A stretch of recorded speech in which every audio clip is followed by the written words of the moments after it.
Bonjour et bienvenue dans cette nouvelle vidéo. Et aujourd'hui, nous allons étudier la conscience pour le bac des philo. C'est parti. Alors, tout d'abord, la conscience, qu'est-ce que c'est? Eh bien, ça vient du latin cum scientia, qui veut dire avec science. Donc, globalement, la conscience désigne le savoir que l'on a sur nous-mêmes, le savoir que l'on développe sur nous-mêmes, et ça a aussi d'autres sens qui sont un petit peu moins philosophiques. Par exemple, avoir bonne conscience, c'est avoir effectué des actions morales, donc avoir la conscience tranquille. Avoir conscience de quelque chose, c'est être lucide sur quelque chose, savoir quelque chose, etc. Il y a plein de petits sous-entendus. La conscience, elle possède trois niveaux. La conscience pré-réflexive, qui est la forme de conscience au monde immédiate, j'ai conscience que j'existe, bon, et c'est tout. La conscience réflexive, qui est une forme un peu plus aboutie, puisque je sais que je parle de moi, je sais que la personne qui pense, c'est moi, je sais identifier mes goûts, ce que j'aime, ce que je n'aime pas, exprimer mes émotions, j'ai une forme de pensée, donc tout ça, c'est la conscience réflexive. Et enfin, on a la conscience morale, que Kant appelle le tribunal intérieur, c'est une citation de Kant. La conscience morale désigne notre capacité à distinguer le bien du mal, à faire la séparation entre les deux. Et donc, ce sont les trois niveaux de conscience, et Kant souligne que, eh bien, on n'obtient pas ces trois niveaux dès notre naissance, ce n'est pas immédiat, tout simplement parce que l'enfant apprend à dire je. D'abord, on a conscience qu'on existe. Ensuite, voilà, on va développer notre pensée. On va savoir que nous sommes nous-mêmes. On va parler de nous en disant je. On va connaître nos goûts, etc. Et enfin, on sait déterminer le bien du mal. Donc, on n'acquiert pas ces trois niveaux d'un coup à la seconde où on est. C'est progressif. C'est ce que souligne Kant.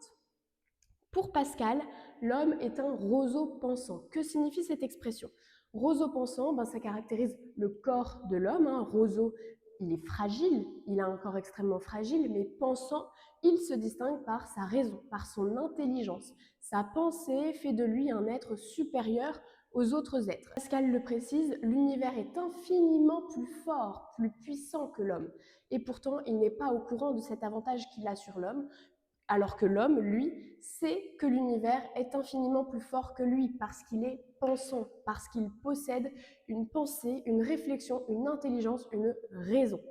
On peut ensuite parler de Descartes. Pour Descartes, cogito ergo sum. Que signifie cette citation? Ça signifie cogito je pense, ergo donc, sum je suis. Je pense donc je suis. Que veut nous dire Descartes par là? Eh bien, tout simplement que l'homme possède une pensée, et donc cette pensée, cette conscience, prouve son existence. Je m'explique. Descartes cherche à établir des fondements certains de la connaissance. Il va donc remonter aux causes premières, tenter de remonter aux causes premières, et surtout, il va éradiquer tout fondement incertain. Tout ce qui n'est pas sûr, il le supprime. Et il pense au corps. Et il se dit, bon, c'est quand même bizarre parce que le corps, eh bien, si ça se trouve, je m'en ai pas. Si ça se trouve, mon corps n'est pas vraiment mon corps. Si ça se trouve, je suis en train de rêver que je suis la personne que je suis et je ne suis pas cette personne. Je n'ai pas ce corps-là. Donc, je ne peux pas prouver que j'ai véritablement ce corps-là. Donc, en un mot, eh bien, je peux prouver que j'ai une pensée, que j'ai une conscience, puisque même si je rêve, même si je n'ai pas le corps que j'ai véritablement, le fait que je pense prouve que j'ai une conscience, mais je ne peux pas prouver que j'ai un corps. Donc, pour Descartes, l'homme potentiellement se limiterait à une conscience qui prouverait son existence. Alors évidemment, cette thèse est remise en question par des philosophes comme Hobbes qui disent que pas du tout René, c'est pas du tout ça. On ne peut pas limiter l'homme à une conscience, à une pensée, puisque on ne peut pas séparer l'âme et le corps, l'esprit et la matière. La conscience de l'homme ne flotte pas dans les airs comme ça, elle est nécessairement rattachée à une corporalité, à une matière. Donc, Hobbes s'oppose à Descartes en disant que l'homme ne se limite pas à la conscience, il ne se limite pas à une pensée comme ça, il est nécessairement aussi une corporalité. On peut penser ensuite à Socrate. Socrate qui nous invite à effectuer une introspection, puisque on l'a vu, on a trois niveaux de conscience, mais ces niveaux de conscience, eh bien, c'est pas parce qu'on atteint le dernier niveau qu'on se connaît à 100%.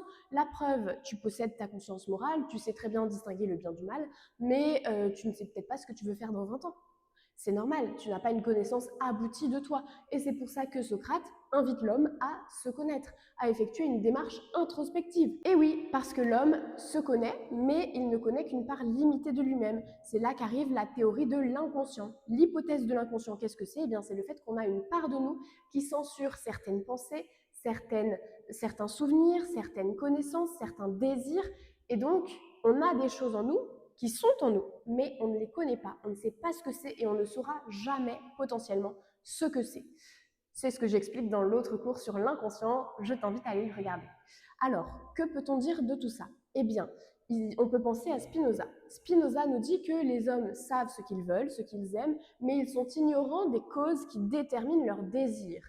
Ça pose problème, puisque, ce faisant, l'homme n'est pas libre d'avoir ce désir s'il est contraint par des mouvements de son inconscient, des désirs cachés, et qu'il ne connaît pas ces désirs, qu'il ne sait pas quels sont ses désirs. Donc, pour redevenir libre, eh bien, d'avoir ce désir, d'avoir cette pensée, d'aimer ceci, d'aimer cela, eh bien, il faut savoir pourquoi nous avons ce désir, pourquoi nous avons cette volonté. Donc Spinoza nous invite à ne pas nous arrêter à simplement la considération de « ben voilà, je sais que j'ai ce désir, j'aime ci, j'aime ça ». Il nous invite à nous demander pourquoi nous avons ce désir, pourquoi nous aimons ceci, pourquoi nous aimons cela. Cette hypothèse de l'inconscient est d'ailleurs très largement développée par Freud, puisque pour Freud, l'inconscient a une grande part en nous, mais bon, ça je le développe dans le cours sur l'inconscient, que je t'invite encore une fois à aller voir pour compléter celui-ci. Et pour terminer, nous pouvons parler de Sartre. Sartre, qui est un philosophe incontournable concernant la conscience, Sartre va nous dire que, eh bien, on a besoin des autres pour mieux nous connaître. C'est-à-dire que je me connais, ok, c'est très bien, mais je ne peux pas me connaître à 100%. J'ai aussi besoin d'un regard extérieur qu'un autre va porter sur moi-même pour me connaître. Parce que mon point de vue subjectif eh bien, fait qu'il y a certaines choses qui me concernent que je ne peux pas connaître. Je m'explique.